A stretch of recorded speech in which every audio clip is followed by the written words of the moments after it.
자, 오늘 여호수아 5장에서부터 7장까지 말씀을 함께 나눕니다. 5장은 이제 가나안 땅에 들어가서 이제 처음으로 한 할례를 행합니다. 요단강을 건너고 난 다음에 할례를 행하면서 하나님과의 언약을 다시 한번 갱신하는 장면을 나옵니다. 6월절을 지키면서 이제 만나가 그쳤습니다. 그 말은 이제 그 땅의 소산을 그들이 먹을 수 있다는 것이지요. 이제 본격적인 전쟁을 시작합니다. 하나님께서 그 땅을 주신다고 하면 하나님이 그냥 그들을 이스라엘 군대가 무슨 전투병과도 아니고 그들을 가나안의 그 사람들을 물리칠 수 있죠. 하나님이 바람으로 비로 물로 다 쓸어버릴 수 있는데 굳이 이스라엘 백성들로 하여금 그 전쟁을 행함으로써의 승리를 맛보게 하는, 그렇게 하는 이유는 우리가 늘 말하는 것처럼 우리가 지금의 영적인 싸움을 사단과 하고 있잖아요.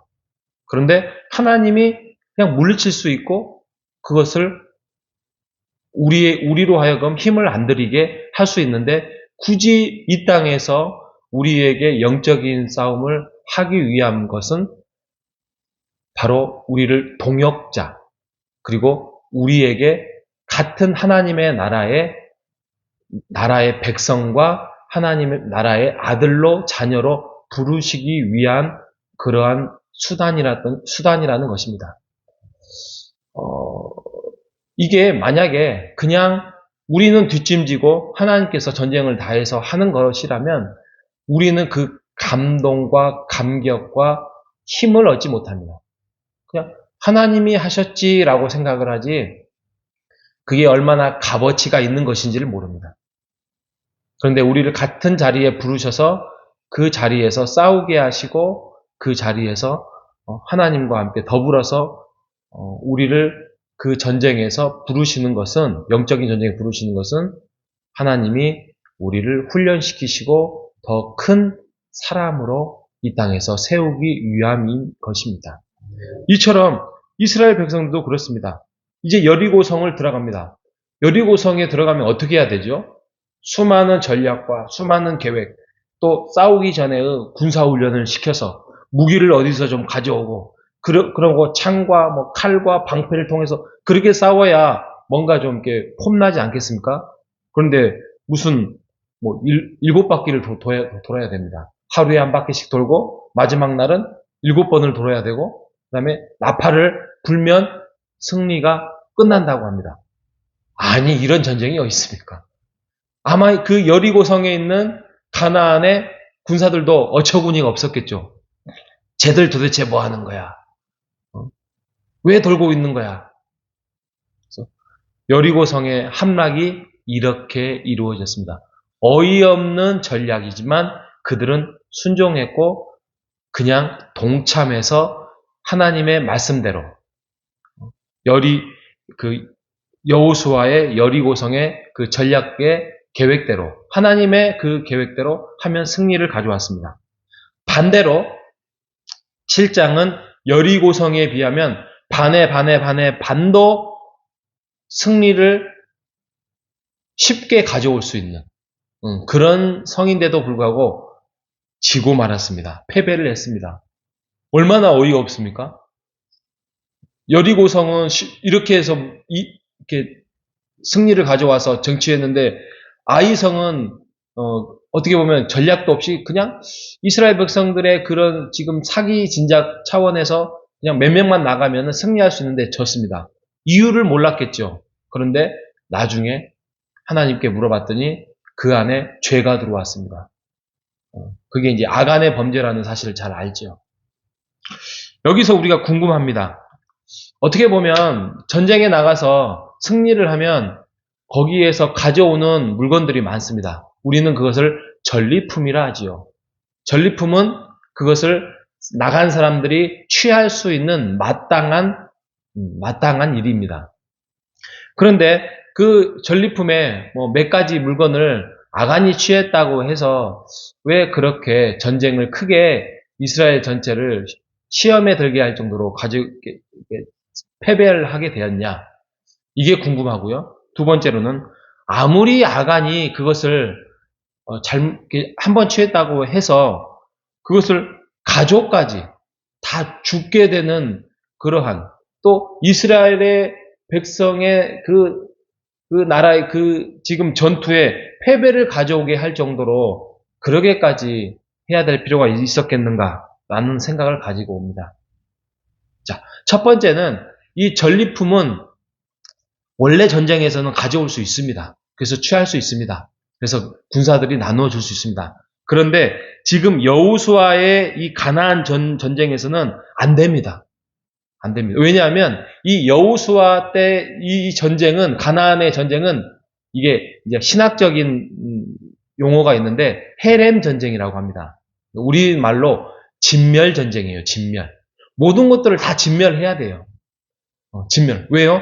가나안 땅이 아무리 내가 가질 수 있는 것들이 풍족하고 내가 그것을 가질 수 있다 손 치더라도 이 지금 가나안 땅에 들어가서 너희들이 그 물건을 취함으로써의 너희들이 그것들을 부여하게 되었다. 이것을 가르치려고 하는 게 아니라 하나님께 의지하고 하나님께 순종하면 이 가나안의 풍요로운 이 포도송이보다 더 큰 물건보다도 금덩어리보다 더 좋은 것보다도 하나님을 따라가면 하나님께 순종하면 가나안 땅뿐만 아니라 너희들이 바라보고 있는 이 가나안의 물질뿐만 아니라 모든 것들을 너희들이 소유할 수 있다.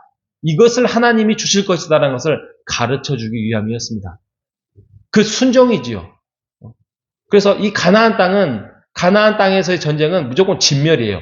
다 파괴해야 되고 다 태워야 됩니다. 왜요? 모든 것들은 하나님이 채우시기 때문이다. 이것을 가르쳐주기 위함이었습니다. 그런데 이것을 어겼죠. 자, 두 번째. 아간의 가족까지, 그 물건의 모든 것까지 다 불태웁니다. 야, 이거 하나님 너무 무서운 거 아닙니까? 아니, 아간만 죽이면 되지 왜 전쟁까지 패배하게 합니까? 왜 가족까지 다 죽이게 합니까? 이것도 마찬가지입니다. 이것도 지금의 이스라엘 백성을 지금 하나님께서 하나로 묶어서 너희들은 그냥 너희들의 개인이 아니라 하나님 나라의 그러한 사람들을 공동체로 묶어 놓으신 거예요. 그래서 한 사람의 죄가 이스라엘 전체의 죄가 될 수밖에 없는 지금의 시대적인 여호수아의 상황, 여호수아가 지금 가나안 땅에 들어가기 위한 이스라엘 백성들을 세우기 위함이었습니다. 이들이 함께 들어가서 함께 전쟁을 하고 함께 먹고 마시고 함께 땅을 나누며 정복전쟁을 이루어 나가는 지금의 시기에 와 있는 것입니다. 그런데 아간이 그 전쟁에서 감추었죠. 아간이 행했던 것은 단지 그냥 물건을 감추었고 이것을 숨겼다. 그래서 발각이 됐다. 단순한 그 문제가 아니라 아간이 몰랐던 게 있습니다. 세 가지. 하나는 사단이 아간을 유혹을 했습니다. 그런데 그 유혹에 넘어갔습니다. 그 유혹이 뭐냐면 물질에 대한 탐욕이었습니다. 갖고 싶었겠죠. 그것을 감추어도 괜찮겠다고 생각했겠죠. 우리에게도 그런 물질적인 탐욕이 늘 사단이 우리에게 유혹하고 있는 것입니다. 여러분, 그거에 대해서 여러분 승리하는 여러분 되시기를 바랍니다. 유혹에 넘어가지 마시고 하나님 것은 하나님께 또 하나님이 우리에게 허락하신 것은 감사함으로 받으시는 여러분 되시기를 바랍니다. 두 번째, 아간이 몰랐던 것. 그 모든 상황을 하나님이 지켜보고 계신다는 것. 몰랐을 것입니다. 아니, 알았겠지요. 그런데 물질의 눈이 어두워지면 이것이 사람이 뇌가 정지돼 버립니다. 왜요? 물질의 유혹이 너무 크기 때문에. 그런데 하나님께서는 오늘뿐만이 아니라 24시간뿐만이 아니라 365일 영원토록 우리와 함께하고 계시겠다는 그 약속 속에서 임마누엘 하나님께서 오늘도 우리와 함께 하신다는 사실을 여러분 기억하시기를 바랍니다. 그것을 아간이 잊어버렸습니다.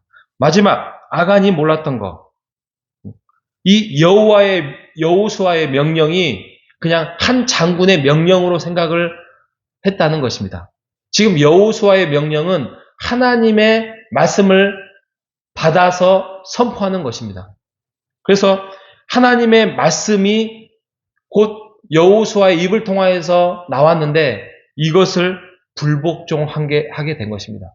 여호수아에 대한 불복종이 아니에요. 지금 하나님의 말씀 앞에, 명령 앞에 불순종하게 되는 그러한 아간이 잘못된 행동을 하고 말았다는 것입니다. 그러면 그것을 고쳐나가야 되죠. 그러면 샘플이 필요하죠. 죄 앞에는 그것에 대해서 이스라엘 백성들이 더 이상의 중독되지 않도록 그런 샘플이 필요했던 것입니다. 어쩌면 우리에게도 이러한 아간의 잘못된 옛 습관이 있을 수 있습니다. 그것이 탐욕일 수도 있고 이게 하나님으로부터 온 불순종일 수도 있습니다. 하나님 앞에 불순종일 수도 있습니다. 여러분, 탐욕과 불순종 앞에 우리가 다시 한번 하나님의 말씀을 붙들고 이 옛 습관을 버리는 여러분 되시기를 바랍니다. 오늘 하루도 하나님 앞에서 순종할 수 있는 것을 순종하고 탐욕을 버리는 승리하는 하루가 되시기를 주님의 이름으로 축복합니다. 하나님 감사합니다. 순종과 불순종 앞에 하나님 어떻게 보면 이것은 종이 한 장과 같다는 생각을 갖게 됩니다. 하나님이 안 보시겠지. 이 정도는 되겠지. 이 말은 저 사람의 말이겠지. 라고 우리가 착각을 할 때가 있습니다. 하지만 하나님, 분명히 하나님께서 말씀을 통하여서 말씀을 하실 때에 우리가 순종할 수 있는 지혜를 허락하여 주시옵소서. 언제나 하나님께서 우리를 지키시고 인도하시고 지켜보고 계신다는 사실을 우리가 기억하게 하여 주시옵소서. 물질 앞에서 탐욕을 갖지 않도록 사단의 유혹에 넘어가지 않도록 주님 지켜주시고 인도하여 주시옵소서.